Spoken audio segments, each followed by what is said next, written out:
dalam matematika. Nah, ada yang merekord nih, bisa direkord. Oke.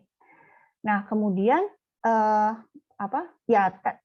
ketika kita ketemu jawabannya X-nya 4 misalnya, X sama dengan 4 hasilnya setelah diolah. Ya, tentu Anda masih ingat dulu ngolahnya gimana tuh, ada persamaan, ada 2 variabel, dicari nilai variabelnya, bisa pakai cara substitusi, bisa pakai cara eliminasi, ya kan? Bisa pakai cara apalagi satu lagi, ada 3 tuh caranya. Kalau kita punya 2 persamaan, kita akan mencari 2 variabel, apa aja tuh caranya tadi? Substitusi, ya kan? Yang paling terkenal ya. Eliminasi, apalagi? Mungkin ini sudah ya. Campuran. Apa? Maaf, nggak kedengeran. Campuran, Bu. Oh, Jadi campuran. ada Ya, substitusi oke. sama Ya, eliminasi. good, bagus. Campuran. Ada yang ingat cara determinan nggak? Pernah dengar cara determinan? Ada ya sebetulnya, tapi mungkin tidak terlalu populer ya. Determinan tidak sepopuler eliminasi dan substitusi. Nah, ketemu kan, terus nanti ketemu X sama dengan 5 misalnya. Y sama dengan 2 misalnya gitu ya. Ketemu tuh. Terus udah gitu apa? Ada pembahasan nggak biasanya? Ya cuman gitu aja ya biasanya. Jadi X sama dengan 5 gitu ya. Jadi Y sama dengan 2. Selesai ya gitu ya. Biasanya dulu kita. Betul nggak? Nah, kalau di matematika ekonomi ini lebih real gitu ya. X ini adalah apa? Oh, X ini adalah price, harga ternyata. Y ini apa? Oh, Y ini adalah quantity, jumlah produk. Ya, jumlah unit barang misalnya. Jadi kalau buat saya sih di matematika ekonomi ini kita menjadi lebih bisa membayangkan apa sih yang sedang saya cari nih, yang saya hitung tentang apa. Nah, itu. Jadi bukan abstrak seperti yang biasanya kita lakukan di matematika, ya. Jadi kalau di matematika ini lebih jelas kasusnya. Oh, saya itu mencari harga. Oh, saya itu sedang mencari banyaknya barang, jumlah barang atau kuantitas barang. Oh, saya sedang mencari penerimaan, misalnya. Oh, saya sedang mencari besarnya biaya. Nah, jelas gitu ya. Jadi si variabel ini yang kita simbolkan dengan huruf biasanya ya, huruf-huruf itu tuh melambangkan suatu bentuk benda real tertentu gitu. Apakah bukan benda ya, barangkali menggambarkan suatu faktor tertentu yang real ya. Tadi apakah harga, apakah banyak jumlah barang, apakah tadi penerimaan dalam bentuk rupiah misalnya ya, atau bisa juga menunjukkan tadi biaya, cost ya kan, dan lain-lainnya gitu. Jadi lebih real. Nah, itu saja mungkin yang membedakan matematika ekonomi dengan matematika yang kalau buat saya sih, tapi itu membuat menjadi lebih menarik gitu ya matematika ekonomi ini dibandingkan matematika saja yang kalau buat saya ya. Jadi buat teman-teman yang suka matematika mungkin tetap menarik kok gitu ya. Jadi kalau saya sih jadi lebih menarik gitu. Oh, jadi yang saya hitung nih saya tahu apa yang saya hitung gitu. Yang sedang saya kerjakan ini saya tahu gitu. Jadi mudah-mudahan buat yang tidak terlalu suka matematika, kalau matematika ekonomi lebih suka. Apalagi yang suka matematika, pasti suka matematika ekonomi ini. Gitu ya. Nah, oke. Tadi sudah disampaikan di RPS itu bahwa materi kita adalah tentang fungsi-fungsi ya. Saya tadi jadi lupa lagi tadi. Fungsi, oke. Fungsi di sini adalah fungsi permintaan, fungsi penawaran, keseimbangan pasar sudah benar ya materinya ini kan? Atau jangan-jangan ini sudah dibahas di pertemuan sebelumnya? Belum? Benar ya? Belum. Oke. Takutnya ada kesalahan. Soalnya saya diinfokan oleh Pak Arifnya sih ini gitu ya. Oke. Nah, sebelumnya Anda sudah kemarin di pertemuan 3 di pertemuan 3 Anda membahas tentang baru jenis-jenis fungsi, bentuk-bentuk fungsi itu ya. Fungsi linier gitu ya. Tentang itu ya. Baru penjelasan konsep-konsep fungsinya ya. Betul. Di pertemuan ketiga kemarin. Sudah didiskusikan tentang fungsi-fungsi, bentuk konsep-konsep dasarnya. Kalau saya baca pertemuan ketiga kemarin bapaknya berhalangan hadir jadi cuman dikasih tugas, Bu. Oh, oke. Berarti saya singgung sedikit ya sekarang ya tentang fungsi-fungsi ini sedikit lah, tapi nggak akan tadi sih saya sudah sampaikan juga pada Anda bahwa sebetulnya kita ini aja apa namanya, kita lihat secara sekilas saja. Apakah bisa dilihat? Kelihatan? Apakah bisa dilihat? Bisa, Ibu. Sudah, Ibu. Iya. Oke ya, saya sekilas aja sih di sini tidak akan panjang lebar karena saya yakin Anda ini bahkan mungkin dari SMP sudah kenal ya dengan fungsi linier ini. Nah, kan kita nanti akan menggunakan matematika ekonominya tuh ini ya, fungsi linier dan fungsi khususnya ya untuk hari ini sih pembahasan kita hari ini dan minggu depan insya Allah itu adalah tentang fungsi linier untuk matematikanya. Tapi kemudian pembahasan kita akan lebih fokus kepada penerapan ekonominya, yaitu tadi kan ada fungsi penawaran, fungsi permintaan, lalu tadi fungsi biaya, fungsi penerimaan, keseimbangan pasar, lalu ada pajak dan subsidi, kemudian juga ada break even point tadi ya. Nah, tapi kita perlu singgung sedikit lah tentang fungsi liniernya. Jadi fungsi linier itu seperti apa, bentuk umumnya, Anda pasti kenal ya, salah satu bentuk umum yang sangat populer lah bisa dibilang. Y sama dengan, ya ini bisa macam-macam ya, Y sama dengan A plus BX bisa.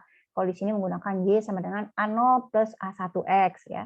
Di mana ya ada yang disebut dengan konstanta, jadi suatu fungsi itu pasti ada yang disebut dengan variabel, ada yang disebut dengan koefisien, ya, kemudian ada konstanta. Tapi perlu kita ingat bahwa konstanta ini tidak selalu ada ya. Yang ada itu pastinya adalah variabel dan koefisiennya. Lalu nilainya bisa positif, bisa negatif, bisa juga 0. Ya, jadi artinya kalau 0 berarti tadi konstantanya nggak ada. Jadi kalau yang nggak ada konstanta itu artinya konstantanya 0 sih sebenarnya. Bukan yang nggak ada, tapi dia berarti nilainya 0 sehingga tidak dituliskan. Nah, ini contohnya. Kan?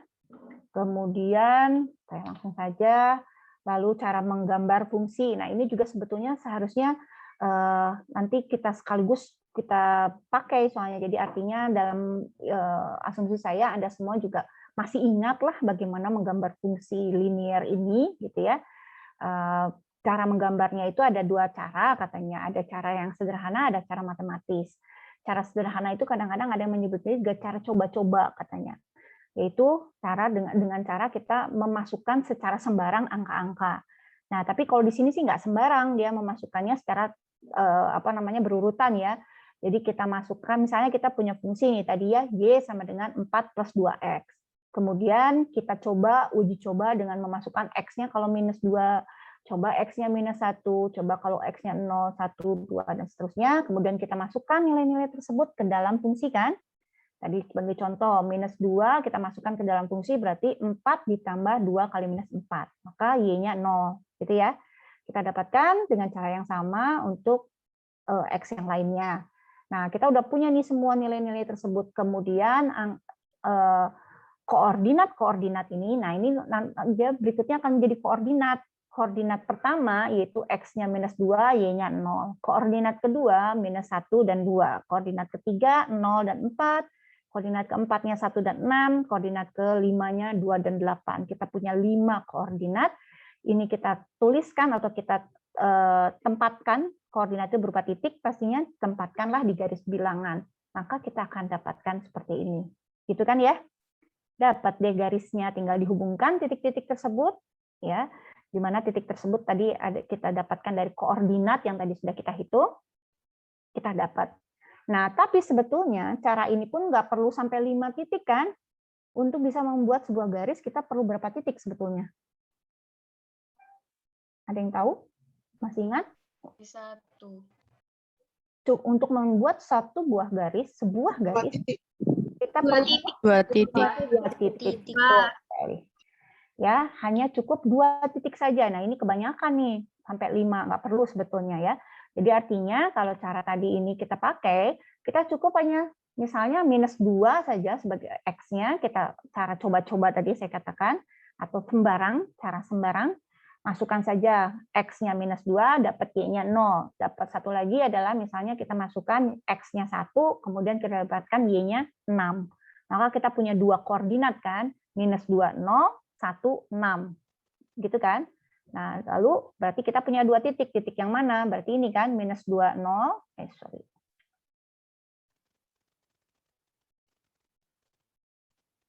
Oke, nah saya punya, berarti titik saya ini 1, ya. Satu lagi tadi 1 dan 6. Berarti titik saya yang ini yang kedua, ya kan? Saya punya dua titik, tinggal saya hubungkan kedua titik ini dengan garis, maka saya akan dapatkan garis dari fungsi Y sama dengan 4 plus 2X. Nah, saya harapkan kemampuan Anda menggambar ini bisa diingat kembali ya, dikuasai kembali. Kalau yang lupa, tapi kalau yang udah bisa, oke, nggak ada masalah. Kenapa? Karena nanti dalam penerapan pun, ketika sudah diterapkan di kasus ekonomi pun, nanti Anda pasti akan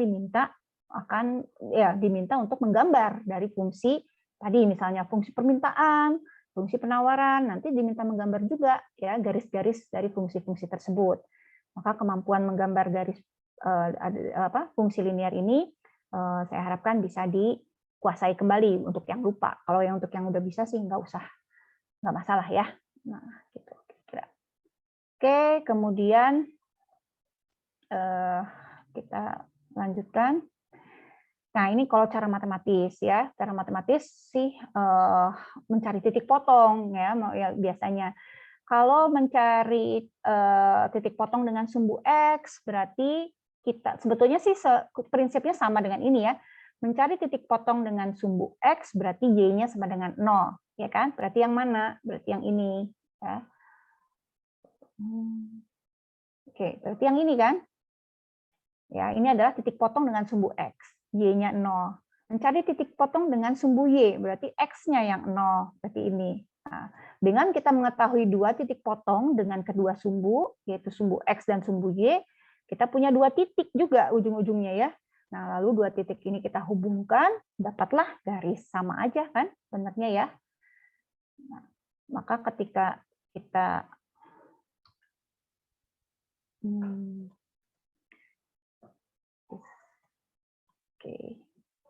iya. Nah, tadi berarti yang mana sih sebetulnya? Berarti sebetulnya yang kita barusan dapatkan dari titik potong ini titik potong yang ke-1, yaitu titik potong dengan sumbu X, dan yang kita dapatkan kedua adalah titik potong dengan sumbu Y. Dan dua titik ini kita hubungkan, kita dapatkan garis yang sama.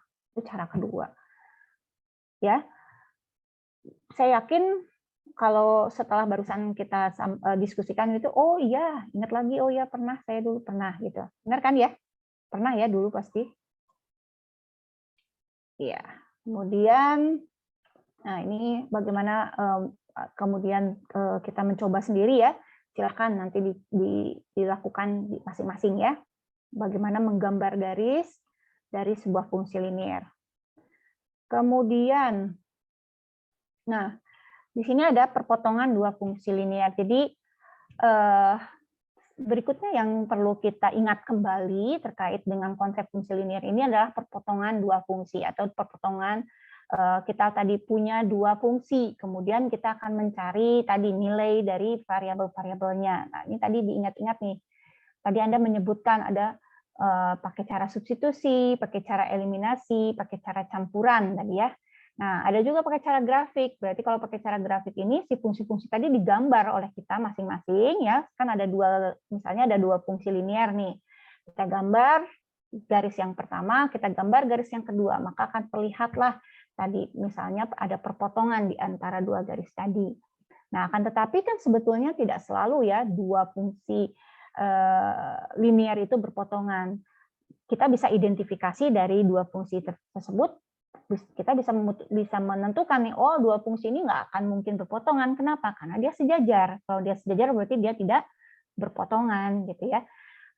Sebetulnya bisa diidentifikasi. Tapi kalaupun tidak, ya kita coba saja gambar. Nanti dari gambar pun ya dengan cara grafik akan ketahuan, oh ini fungsinya memang berpotongan di suatu titik tertentu atau tidak berpotongan. Nah, ketika misalnya kita diminta mencari titik perpotongannya, nah ini nanti akan terpakai sekali pada saat kita membahas nanti fungsi permintaan dan fungsi penawaran. Maka kemampuan ini perlu diingat-ingat kembali oleh Anda semua. Bagaimana mencari titik potong dari dua fungsi linear atau dari dua garis.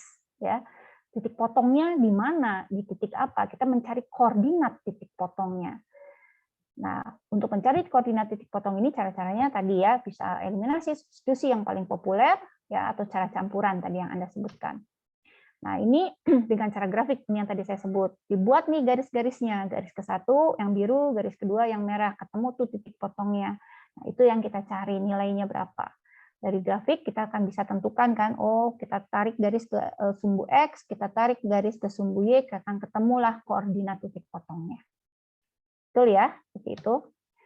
Kemudian, nah ini ininya ya, uraiannya barangkali ya. Saya akan lewat saja. Nah, ini tadi ya, dengan cara grafik tadi. Oke. Kemudian dengan cara substitusi. Nah, dengan cara substitusi juga saya percayalah Anda semua masih ingat tuh gimana cara substitusi untuk mencari titik potong. Di sini ada dua fungsi. Fungsi pertama adalah 2X plus 3Y sama dengan 4, dan yang fungsi kedua adalah X tambah 2Y sama dengan 1.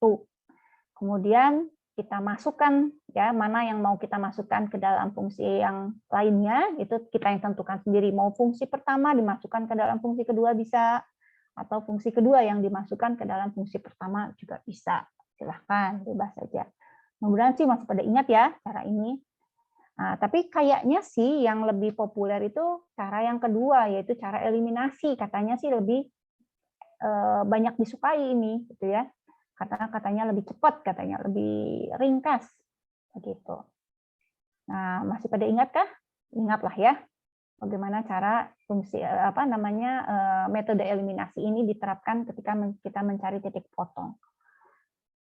Ya, ini saya perlihatkan lagi untuk di refresh lagi. Saya hanya merecall lagi apa yang Anda pernah pelajari dulu, begitu. Betul ya? Masih ingat kan? Oke. Kemudian campuran. Kalau campuran itu ya tadi menggabungkan antara eliminasi dan substitusi. Nah, tadi ada yang menyebut ini, mungkin dia suka dengan cara ini ya. Tadi siapa ya yang menyebutkan cara campuran? Suka kali ya dengan cara ini ya, lebih ahli. Lebih ringkas bisa, atau lebih terbiasa pakai ini, jadi lebih lancar mungkin. Karena sebetulnya relatif ya, dibilang lebih mudah sih relatif ya. Ada yang mungkin yang satu lebih mudah dengan cara yang mana, yang lainnya dengan cara yang mana. Oke ya, nah ini. Jadi nanti silahkan Anda bisa mencoba nih, ya, mencoba mencari titik potong. Nah, silahkan nih, kita coba ya satu-satu ya. Oke, kita coba, nggak usah semua lah ya. Kita akan karena kita nanti tadi seperti saya sampaikan, kita mungkin akan lebih fokusnya nanti pada langsung kasus di matematika, di ekonominya ya, di ekonomi mikro mungkin ya, lebih banyaknya di awal ini kita bicaranya di ekonomi mikronya. Jadi kasus yang nanti akan kita diskusikan lebih mendalam adalah di kasus ekonomi mikronya menggunakan matematika. Oke. Nah, ini sih hanya untuk melancarkan kembali tadi, mengingat kembali cara kita. Nah, ini tadi ya, X tambah Y sama dengan, mau yang mana? Mau yang kita selesaikan yang mana nih? Satu aja nih di antara 6. Ada yang mana yang mau diselesaikan? Yang B, Bu, yang B. Yang B. Yang A, Bu, yang A, Bu. Oke. Yang A terlalu gampang ah. Yang B aja ya. Yang kayaknya yang A terlalu gampang nih. Atau mau yang A aja? Yang B aja, Bu. Yang B ya. Oke. Yang B ya. Oke. Coba diingat-ingat soalnya nanti saya buka ini yang lain. Buka layar whiteboard-nya. Biar ingat-ingat ya. Nih, kita buka whiteboard-nya. Oke. Nih, tadi ingat soalnya? 3X plus 2Y. Oke, sebentar. 3X Plus 2Y sama dengan 6. plus 2Y sama dengan 6. 6. Oke. Satu lagi. 2X min 4.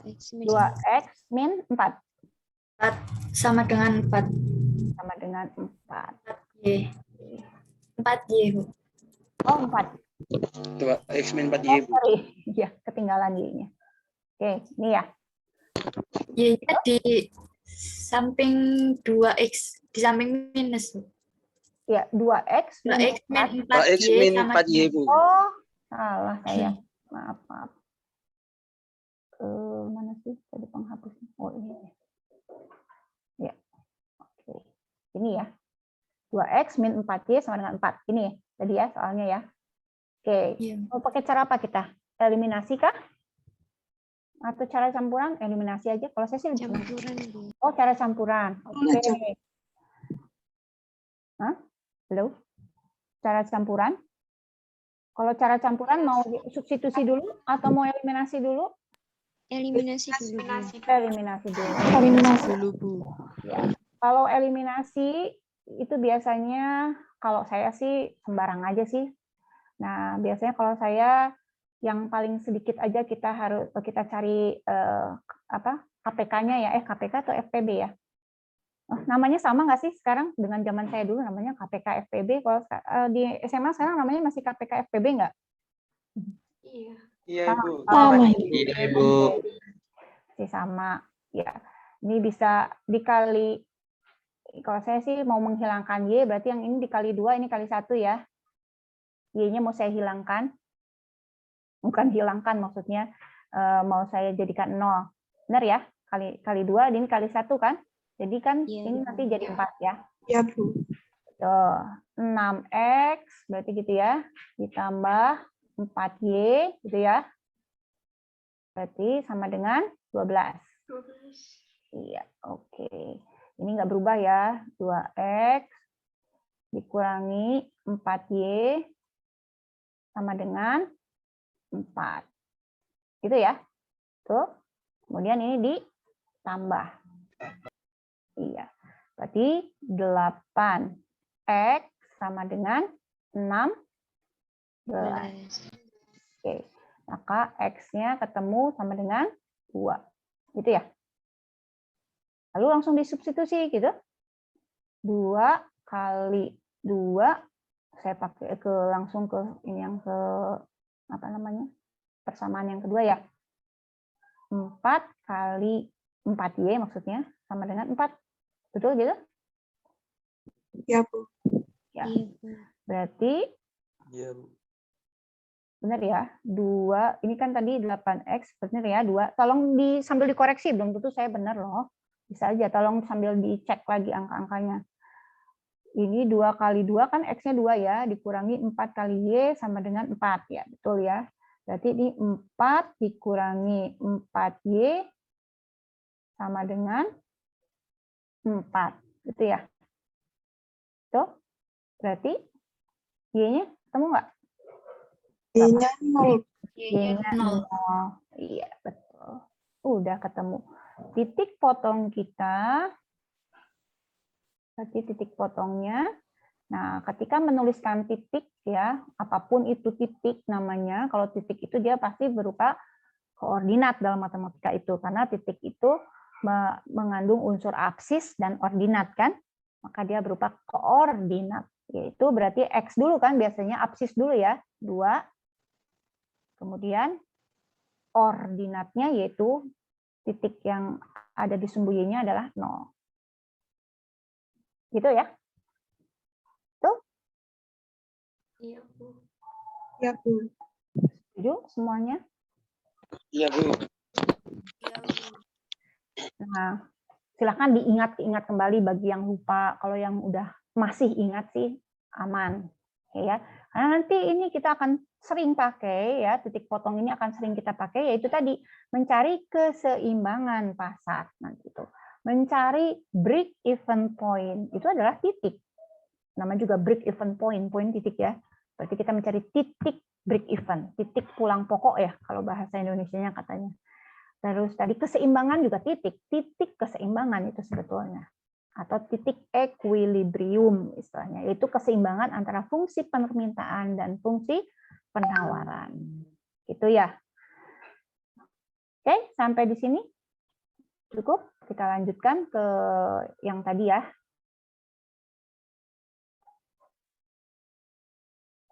Oke. Nah, di sini penerapan. Kita coba langsung aja masuk ke penerapan ya. Nah, ini yang menjadi bahasan kita hari ini, penerapan dalam teori ekonomi mikro ya terutama. walaupun makronya juga ada sih sebetulnya gitu ya. Nah ini makronya di fungsi pajak investasi, tapi tadi di RPS tadi ini belum masuk bahasan. Walaupun ini nanti sama-sama akan diselesaikannya dengan matematika fungsi linearnya, ya, dengan matematikanya itu fungsi linear. Nah, tapi kita mungkin hanya akan fokus kepada ini sesuai RPS tadi, yaitu permintaan penawaran, ya, lalu ada pajak tadi subsidi, kemudian keseimbangan pasar, fungsi biaya, lalu pulang pokok. Ya, mungkin fungsi anggaran mungkin kita lewat ya, tadi nggak ada di itu, mungkin nanti dibahas di pertemuan berikutnya. Begitu, ya. Kemudian, nah ini. Sebetulnya jangan langsung jadi, wah apa ini, gambar apa ini, enggak. Ini sebetulnya tetap sama dengan yang tadi, fungsi linear tadi aja, yang Anda perlu ingat pokoknya fungsi linear tadi aja, yaitu bahwa kalau tadi kan memang kita lihat variabelnya saja yang masih pakai XY ya tadi. Nah, yang membedakan dengan yang ini adalah si simbolnya. Di sini kita tidak pakai XY lagi, tapi kita pakainya Q dan P. Ya kan? Nah, yang lainnya sih sama bentuk baku dari fungsi linearnya masih berlaku, ya, yaitu bahwa ada variabel di sini, ada konstanta di sini, dan ada koefisien di sini. Tapi, nah, ketika sudah atau diterapkan di fungsi permintaan dan penawaran, konstantanya, koefisiennya, dan variabelnya itu sudah menggunakan simbol-simbol yang umumnya seperti ini, yaitu untuk quantity, ya, jumlah barang itu menggunakan simbolnya Q, ya, dari bahasa Inggris quantity, kemudian harga disimbolkan dengan P, ya, ini dua-duanya huruf besar ya, Q lalu P huruf besar dari price, kemudian koefisiennya biasanya menggunakan B, ya, dan konstantanya menggunakan A biasanya. Oke, nah, yang lainnya sih sebetulnya prinsipnya atau konsepnya sih sama saja. Nah, cuman mungkin di sini yang perlu diingat, ya, mungkin bukan perlu diingat, paham. Kalau kita paham, kita pasti ingat, gitu ya. Di sini dikatakan ada fungsi permintaan dan fungsi penawaran. Jadi dalam teori ekonomi mikro ataupun makro sebetulnya ini berlaku ya. Jadi perbedaan mikro dan makro itu sebetulnya adalah di lingkupnya ya. Jadi kalau mikro itu biasanya memang individu ya, biasanya individu konsumen, individu produsen saja. Nah, sedangkan kalau makro itu lingkupnya luas, negara atau region gitu ya. Nah, itu aja, tapi sama di negara pun ada fungsi permintaan, di negara pun ada fungsi penawaran gitu. Hanya yang terlibat di situ lebih luas, lebih besar tadi negara. Nah, kalau di mikro ini ya mikro. Jadi seorang produsen, seorang konsumen gitu. Jadi itu aja yang membedakan ya. Nah, kemudian ketika kita bicara fungsi permintaan, itu adalah suatu fungsi yang dimiliki oleh yang meminta tuh siapa sih berarti? Yang butuh barang tuh siapa yang minta? Konsumen. Konsumen. Tapi jelas fungsi permintaan ini adalah fungsinya punyanya konsumen. Yang menawarkan barang tuh siapa sih? Di pasar produsen. Ya, good. Jadi fungsi penawaran ini adalah fungsi yang dimiliki oleh produsen. Jadi di sini kita harus ingat-ingat, berarti fungsi penerimaan ini adalah fungsi yang ada dari sisi konsumen. Penawaran ini adalah fungsi yang timbul dari sisi produsen. Begitu. Nah, sehingga jika kita sudah ingat itu, sudah memahami itu, ketika kita membuat atau melihat suatu fungsi, kita akan bisa mengidentifikasi, oh ini adalah fungsi permintaan nih, oh ini adalah fungsi penawaran, dilihat dari fungsinya saja.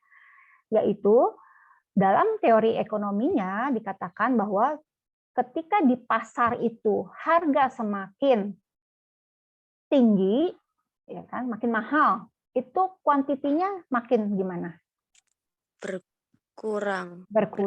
Ya itu kita bicara general ya, bukan barang-barang utama ya, bukan barang pokok ya, bukan bahan pokok. Kalau bahan pokok sih walaupun harga tinggi orang maksain tetap beli ya, misalnya kayak makan ya, nasi gitu ya kalau orang Indonesia misalnya. Nah, kita bicara secara umum saja general. Secara general semakin tinggi harga, maka si kuantitinya akan turun. Nah, ketika itu terjadi dalam matematika itu berarti berlaku hubungan hubungan negatif antara harga dan quantity. Karena ini berlawanan kan? Harganya naik, quantity turun, berarti berlawanan ya, satu naik, satu turun. Nah, itu artinya hubungannya negatif. Itu dalam matematika dikatakan seperti itu. Nah, hubungan yang negatif itu akan tergambar dengan garis yang seperti ini. Pasti bentuknya akan begini kalau negatif, yaitu garis itu akan menurun dari kiri atas ke kanan bawah. Sedangkan kalau yang positif adalah digambarkan sebelah kanan, dan ini berlakunya adalah untuk fungsi penawaran, yaitu ketika harga makin tinggi, maka justru produsen akan berlomba-lomba memperbanyak kuantitinya kan? Karena dia ingin mendapatkan keuntungan yang lebih besar, maka dia perbanyaklah kuantitinya. Karena harga barang ini di pasar sedang tinggi misalnya. Betul ya logikanya ya? Logika umumnya seperti itu. Nah, maka bentuk garisnya pun akan dari kiri bawah ke kanan atas. Ini menunjukkan dia mempunyai hubungan positif antara quantity dan price. Bisa dipahami sampai di sini? Bisa, Bu. Iya. Nah, itu jadi jika kita memahami konsep tersebut, kita nggak perlu ingat-ingat, oh kalau fungsi penawaran itu garisnya dari bawah ke atas. Nggak harus sih sebetulnya, karena kita paham. Yang kita pahami adalah bahwa seorang produsen ketika dia melihat harga makin tinggi, maka dia akan menawarkan kuantitinya makin besar. Nah, besar-besar berarti dia pasti positif. Positif itu kiri atas, kiri bawah ke kanan atas. Baliknya yang konsumen dari kiri atas ke kanan bawah gitu. Oke, nah selanjutnya muncullah yang tadi, ketika produsen dan konsumen ketemu di pasar, gitu ya. Pasar ini nggak selalu sekarang sih nggak harus pasar itu di pasar gitu ya, pasar apalagi bukan hanya pasar fisik ya. Sekarang pasar itu bisa pasar virtual kan ya, sama aja sebetulnya. Nah, kalau Anda buka e-commerce ya misalnya, atau buka marketplace maksud saya, untuk misalnya barang yang sama, harga macam-macam kan ya di pasar ya, yang ditawarkan ya, harga macam-macam ya. Nah, kita sebagai konsumen bisa milih-milih ya. Nah, itu pasar juga tuh namanya. Kalau di pasar fisik kan kita nawar-nawar tuh, nawar ke lapak yang satu kita nawar, nanti ke lapak sebelah kita nawar lagi, lapak sebelah kita nawar, terus ketemu yang kita cocok gitu ya. Nah, sama pasar virtual pun demikian. Kita ketemu satu lapak, dia nawarin harga misalnya katakanlah buku gitu ya. Di buku itu kalau di toko yang satu dia nawarinnya 10.000, toko sebelah 12.000, toko sebelah 9.500 kan begitu ya. Jadi sebetulnya sama saja konsepnya mau di pasar manapun. Nah, ketika ketemu nih antara produsen dengan konsumen ya, tawar-menawar dan seterusnya, maka ketemulah keseimbangan di situ. Keseimbangan itulah harga yang real terjadi, yang transaksi terjadi, yaitu ketika di konsepnya ya, teorinya, ketika di titik pertemuan itu, yaitu ketika sudah terjadi kesepakatan antara konsumen dan produsen. Ya, maka ada titik equilibrium, di mana itu sebetulnya juga bisa dianggap sebagai harga transaksinya di situ, harga kesepakatan pasarnya, harga pasarnya. Ada price equilibrium, ada quantity equilibrium juga di situ. Yaitu ketika terjadi kesepakatan antara fungsi penawaran dan fungsi permintaan. Nah, ini yang kita cari, biasanya akan selalu diminta dicari dalam dalam soal-soal ya, dalam soal ujian ini pasti akan selalu diminta dicari. PE-nya berapa, price equilibrium-nya berapa, quantity equilibrium-nya berapa. Gitu. Ya. Nah, ini langsung kita lihat ke contoh kasusnya. Ini ada fungsi permintaan akan suatu barang. Nah, ini fungsinya adalah P sama dengan 15 Q. Ya, jadi sekali lagi P itu price, Q itu quantity, sedangkan penawarannya katanya 3 plus 0,5 Q. Berapa harga keseimbangan dan jumlah keseimbangan yang tercipta di pasar? Ya, ini berarti pertanyaannya tidak lain mencari titik potong dari fungsi permintaan dan fungsi penawaran. Gitu ya. Nah, caranya yang tadi itu, yang kita sudah lakukan tadi ya. Mau pakai cara campuran boleh, mau pakai cara eliminasi boleh, mau pakai cara substitusi pun silahkan. Ya, saya sih tidak pernah menentukan ya, biasanya dalam soal itu saya cari titik equilibrium dengan cara eliminasi. Enggak, biasanya ya cari aja, silahkan cari titik equilibriumnya, caranya silahkan mau pakai cara yang mana. Begitu ya. Nah, jadi konsepnya sih tidak lain, keseimbangan pasar itu terjadi ketika ya bisa quantity dari permintaan di sini berarti demand ya, dan quantity supply QS dan QD itu setara ya, sama senilai gitu. Nah, atau ini tidak selalu harus Q, P pun bisa. Jadi keseimbangan pasar itu terjadi ketika P demand sama dengan P supply gitu. Jadi artinya price-nya itu udah disepakati ya. Harga yang disetujui ya barangkali, atau yang disepakati, yang produsen mau melepas barangnya di harga tersebut, lalu konsumen pun mau membayar terhadap barang tersebut dengan harga tersebut, harga yang sama. Nah, ketika itu udah ketemu, itulah keseimbangan pasar terjadi. Begitu ya. Kemudian dalam dalam realnya banyak barang-barang yang dikenai pajak kan ya. Nah, bagaimana pengaruhnya ketika ada pajak terhadap suatu barang? Gitu. Akibat yang menurut teori atau konsep sederhana yang kita pelajari di kelas ini, ketika suatu barang dikenai pajak, ya akibatnya adalah terjadi perubahan dalam keseimbangan pasar. Kenapa? Tentu saja karena harga barang itu ketika dikenai pajak akan bagaimana logikanya ketika ada pajaknya. Barang itu ketika ada pajak harganya jadi gimana biasanya? Harganya jadi naik. Jadi naik, betul. Itu cirinya ya, ciri yang umum ya, yang normalnya begitu.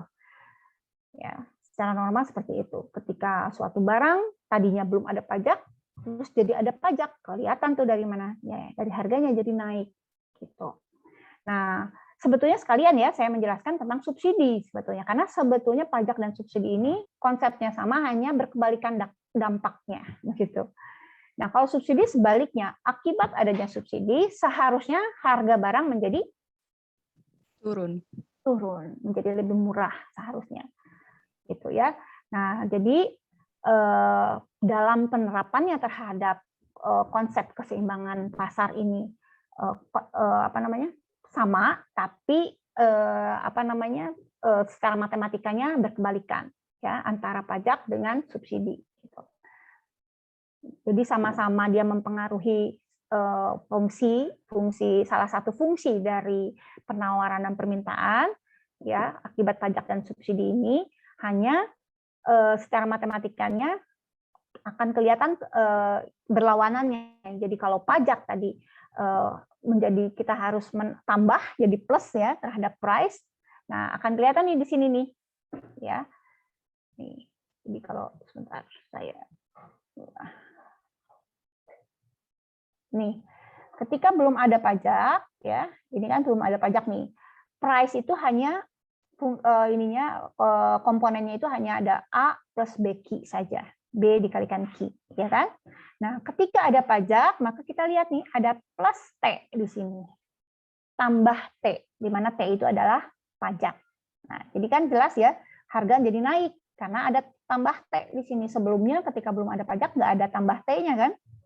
Nah, jadi ini ada pajak tambah T, maka dia akan naik. Nah, sebaliknya kita akan bisa menebak nih sebetulnya langsung. Ketika ada subsidi, justru price itu A plus BQ di sini, justru di sini harusnya minus subsidi S gitu. Ya. Ya, subsidi itu simbolnya biasanya S kecil. Jadi konsepnya sebetulnya sama pengaruhnya di sini ya, tapi berkebalikan, yang satu plus, yang satu minus. Nah, kemudian kita tapi perhatikan juga di sini. Ini fungsi apa nih yang terkena? Apakah dua-duanya terkena dampak dari pajak dan subsidi ini? Ternyata tidak. Dalam teori atau konsep ekonominya dikatakan dengan adanya pajak atau subsidi, yang terkena dampak itu hanya fungsi penawarannya saja. Fungsi permintaannya diasumsikan tidak terkena. Gitu. Jadi kita akan fokuskan nantinya kalau ada pajak atau subsidi, kita harus lakukan perubahan terhadap fungsinya itu hanya fungsi penawarannya saja. Ya, ini tadi yang ditambah T atau dikurangi S. Nah, fungsi permintaannya tidak berubah, walaupun ada pajak ataupun ada subsidi. Begitu ya. Oke, kemudian bentar. Nah, ini contoh kasus ada pajak, ya kan? Ini sama dengan yang tadi ya, yang sebelumnya. Jadi yang sebelumnya kita sudah dapat tuh keseimbangannya waktu belum ada pajak, yaitu titik equilibrium untuk price-nya ya, price equilibrium-nya itu 7 tadi ya. Kemudian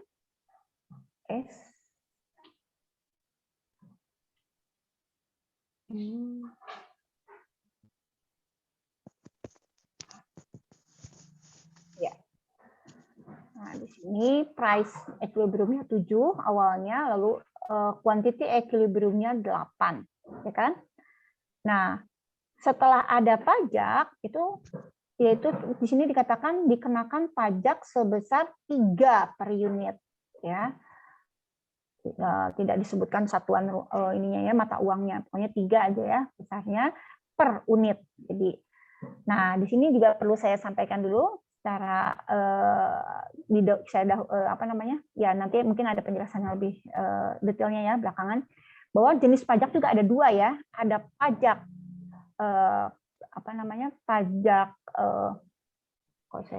ada pajak proporsional ya, dan satu lagi adalah yang ini ya, pajak yang besarnya adalah tertentu ya, pajak yang nilainya tertentu ya, seperti ini, yaitu 3 per unit yang tertentu. Jadi untuk produk tersebut dikenakan pajak yang besarnya per unit, jadi langsung dikenakan terhadap per unit barangnya gitu ya. Jadi besar pajaknya sudah ditentukan secara fix ya, itu sebesar 3.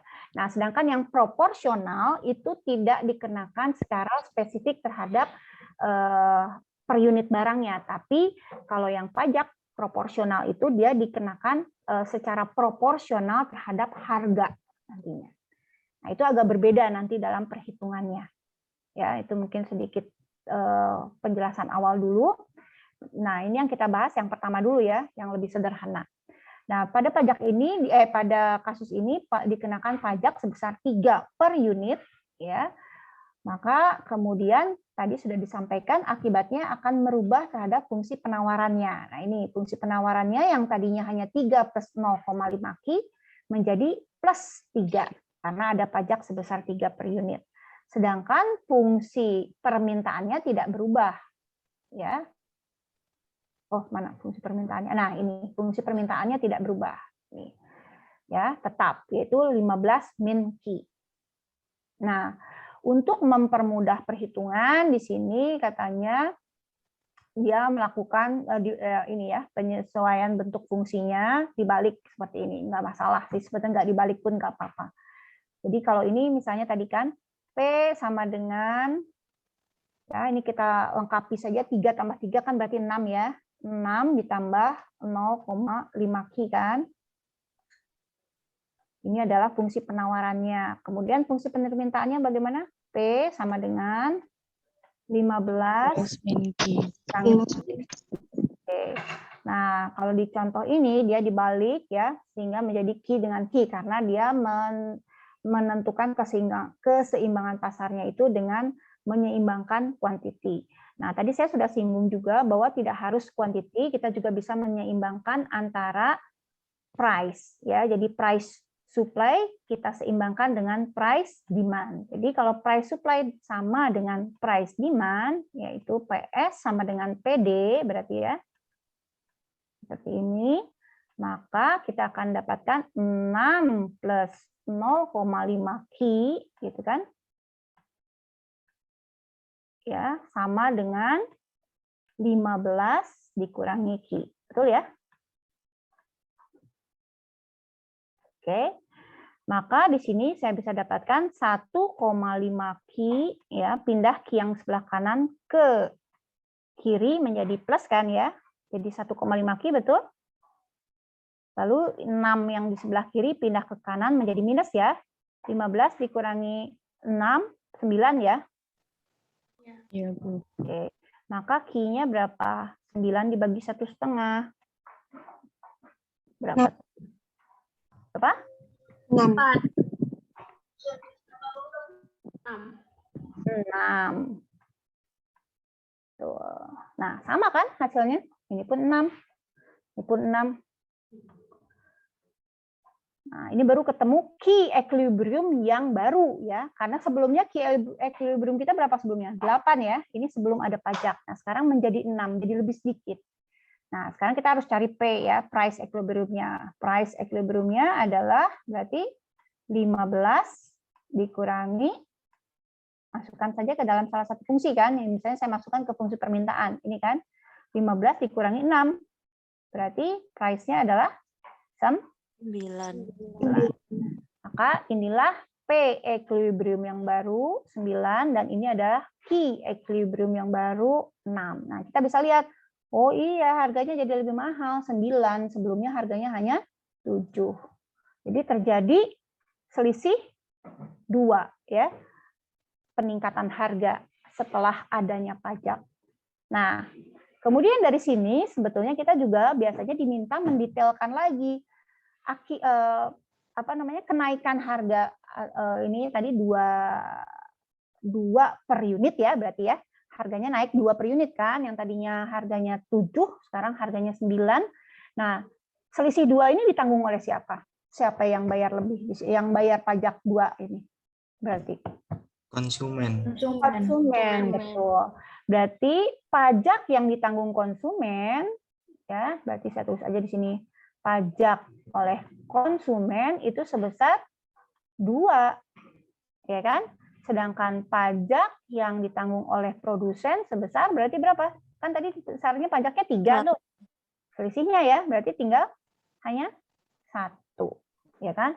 Alias ada lagi yang menanyakan, biasa soal menanyakan berapa persen berarti pajak ditanggung oleh konsumen. Berarti 2/3 kali 100%, berarti sekitar 67%. Berapa pajak yang ditanggung oleh produsen? Berarti hanya 1/3, ya kan? Karena total pajaknya kan 3 nih. Ini kan total pajaknya. Nah, sedangkan produsen hanya menanggung 1/3. Berarti 1/3 itu tidak lain adalah sekitar 33%. Tuh, nah, jadi ada juga biasanya soal-soal yang menanyakannya bukan berapa besarnya pajak yang ditanggung konsumen, tapi adalah berapa persen konsumen harus menanggung pajak, berapa persen produsen harus menanggung pajaknya. Ini jawabannya 67% ditanggung oleh konsumen dan 33% ditanggung oleh produsen. Gitu. Sampai di sini bisa dipahami? Saya? Bisa, Bu. Ya, oke. Oke, kita lanjutkan. Nah, kemudian, nah ini tadi ya, udah ya, tadi 2/1. Lalu pemerintah, nah ini. Ya, jadi selain itu biasanya kita akan ditanyakan kembali adalah berapa jumlah pajak yang diterima oleh pemerintah. Kan pajak ini dibayarkan ke pemerintah kan. Nah, tadi berapa kita pajak besar pajaknya per unit. Ini kan berarti per unit ya. Per unitnya tadi 3 kan. Oke, 3 per unit. Nah, sedangkan key equilibrium kita berapa tadi? Ya, di slide sebelumnya tadi kita sudah dapat key equilibrium kita adalah 6, Bu. 6 tadi kan nih, 6.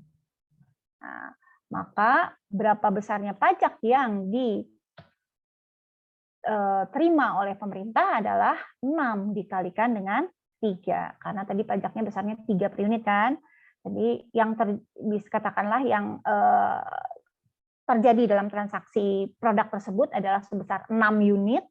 Nah, besar pajaknya adalah 3 per unit, maka total pajak yang diterima pemerintah adalah 6 dikalikan 3, yaitu 18.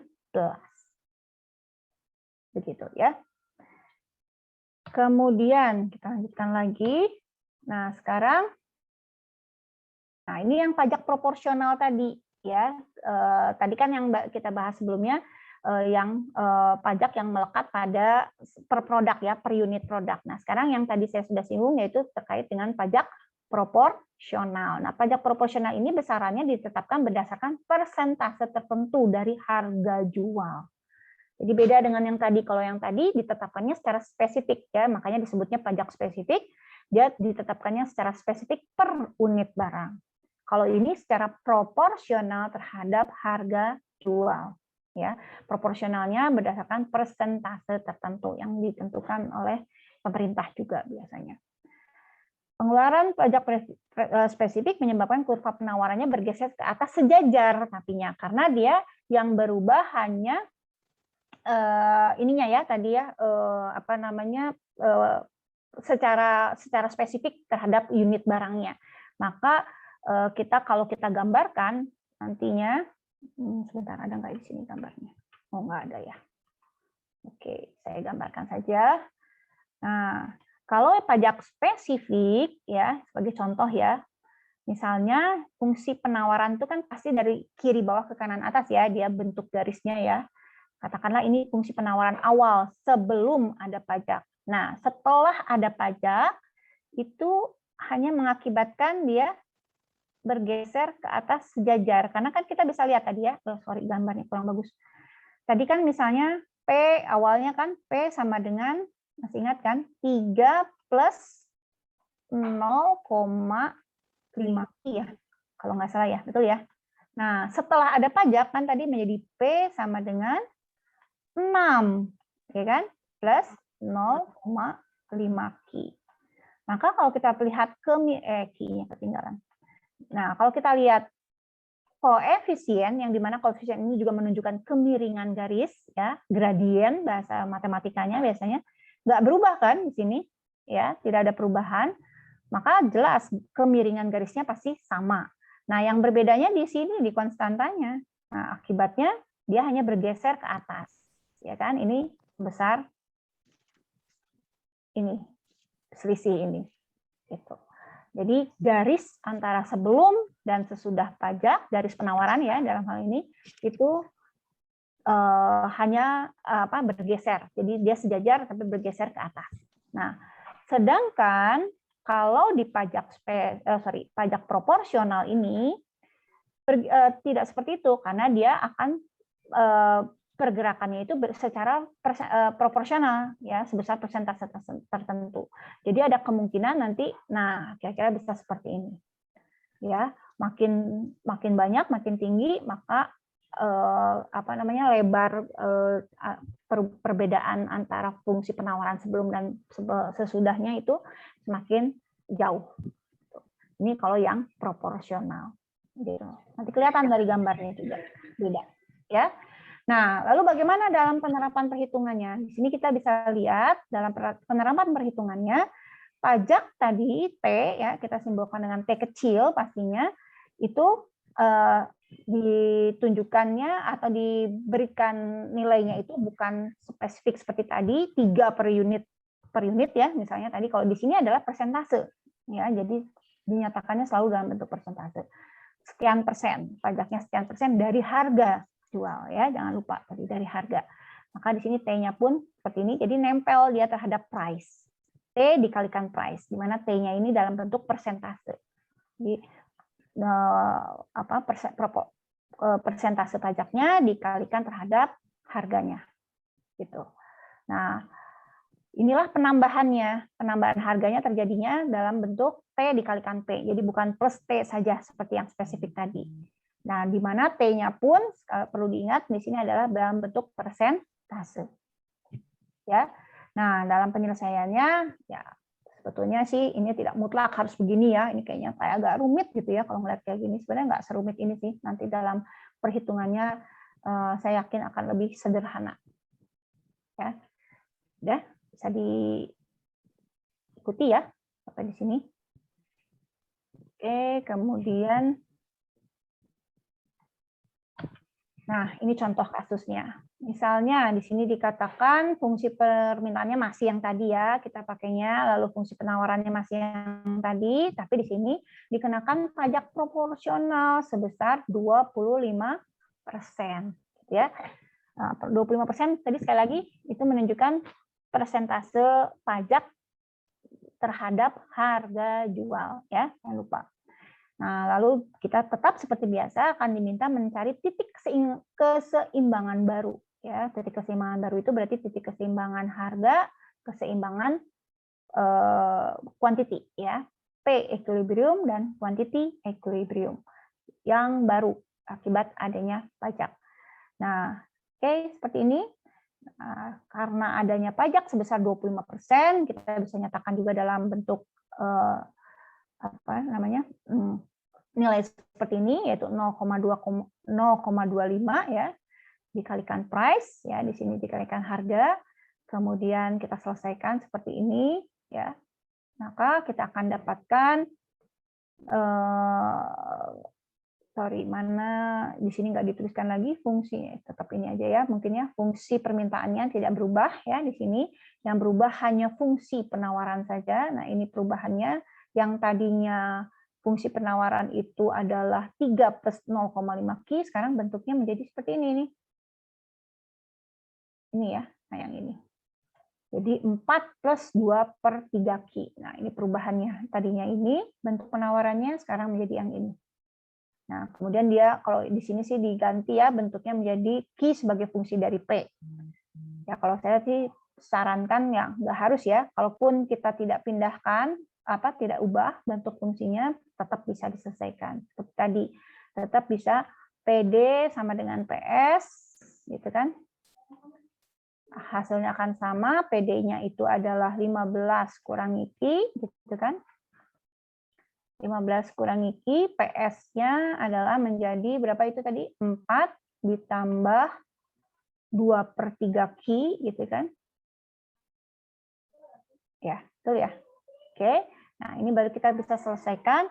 Ini kita yang biar positif ya, biasanya kan lebih enak tuh kalau positif ya. Jadi yang sisi kiri ini kita pindahkan ke kanan, yang 4 ini kita pindahkan ke kiri. Berarti 11 sama dengan gitu ya.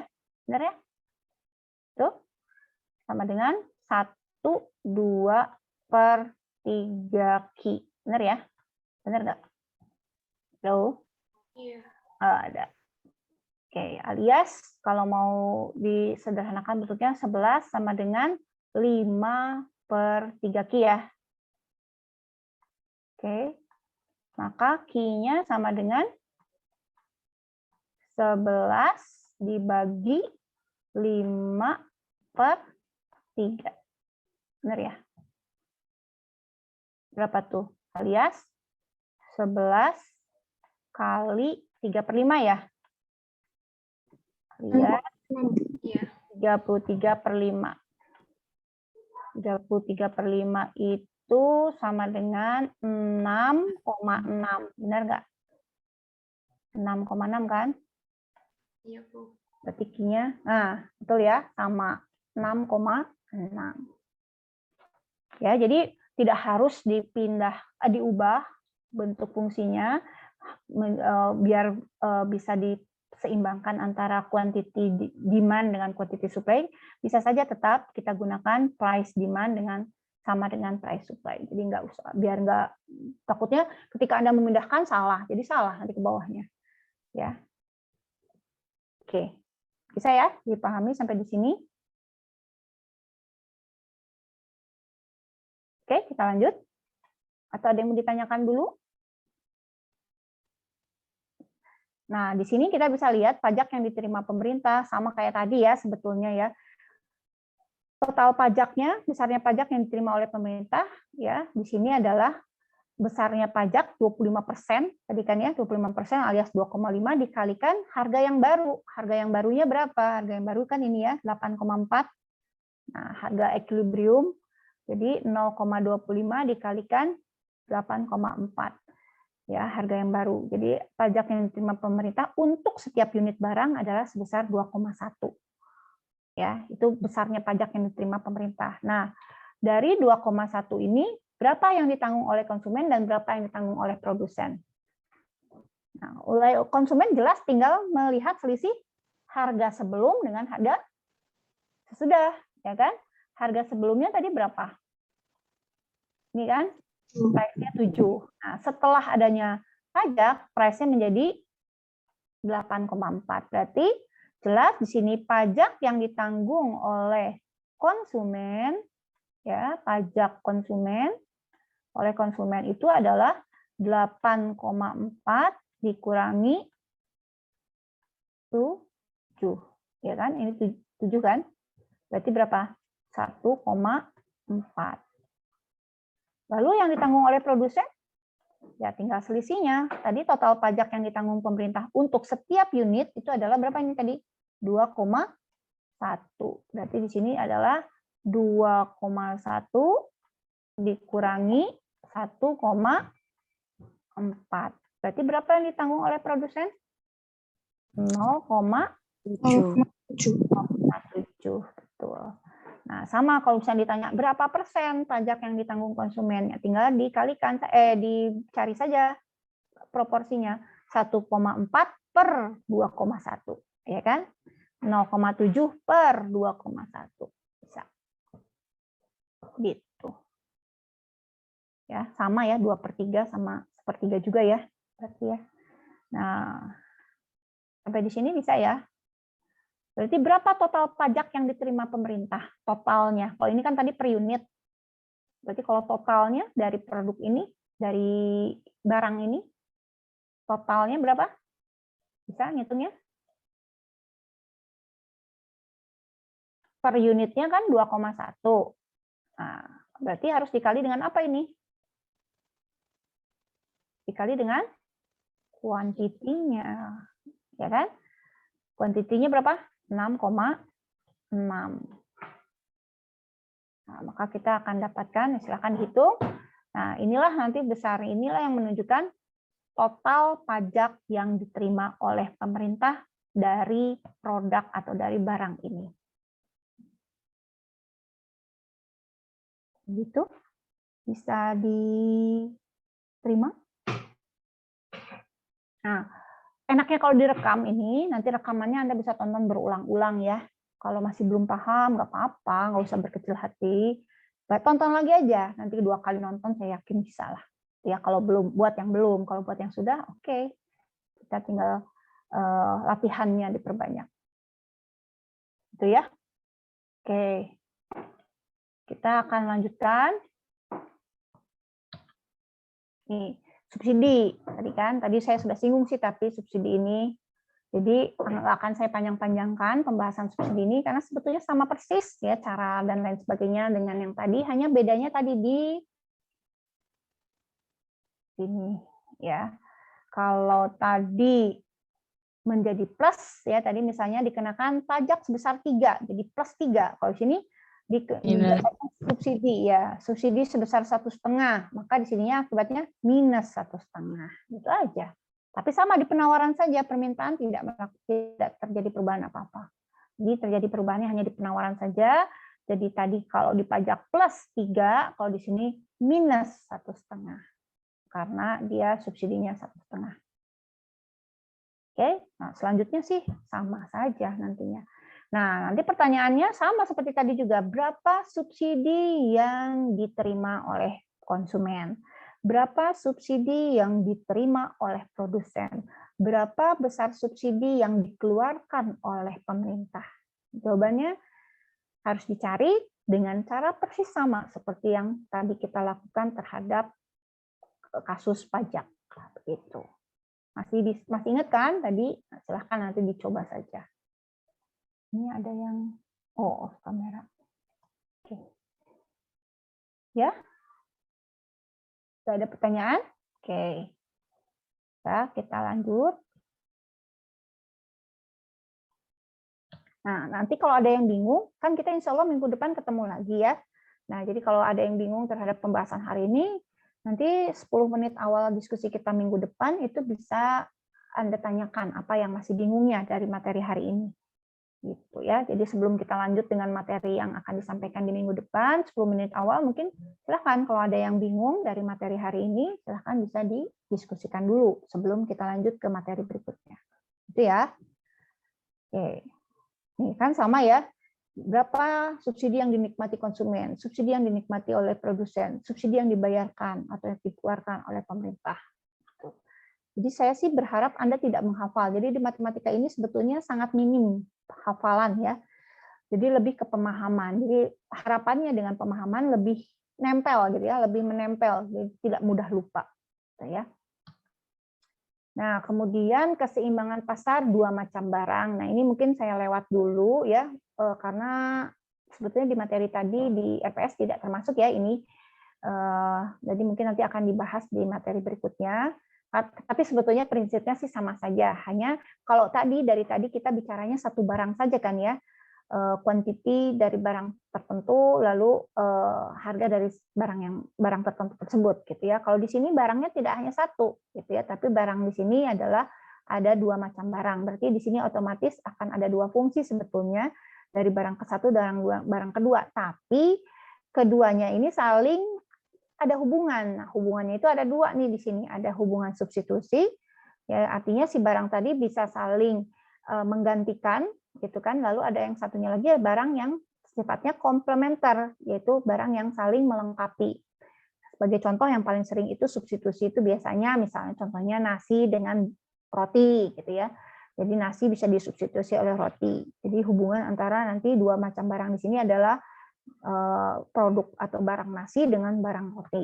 Sedangkan yang komplementer ini contohnya misalnya kopi dengan gula. Jadi melengkapi. Biasanya orang minum kopi kan dengan gula gitu ya. Tapi tidak minum gula dengan kopi ya, enggak ya. Tapi sebaliknya ya, minum kopi dengan gula gitu ya. Atau teh dengan gula. Nah, itu adalah dua jenis barang yang hubungannya adalah komplementer. Nanti kita akan punya fungsi dari gula, ada fungsi dari kopi gitu. Nah, nanti kita bisa lihat hubungannya. Prinsipnya sih itu, tapi nanti perhitungan permintaan, penawaran dan sebagainya itu akan sama ngitungnya sebetulnya. Oke ya, saya lewat saja dulu. Nah, kita langsung masuk ke fungsi biaya dan fungsi penerimaan. Karena ini tadi ada di RPS ya, ada fungsi biaya dan fungsi penerimaan.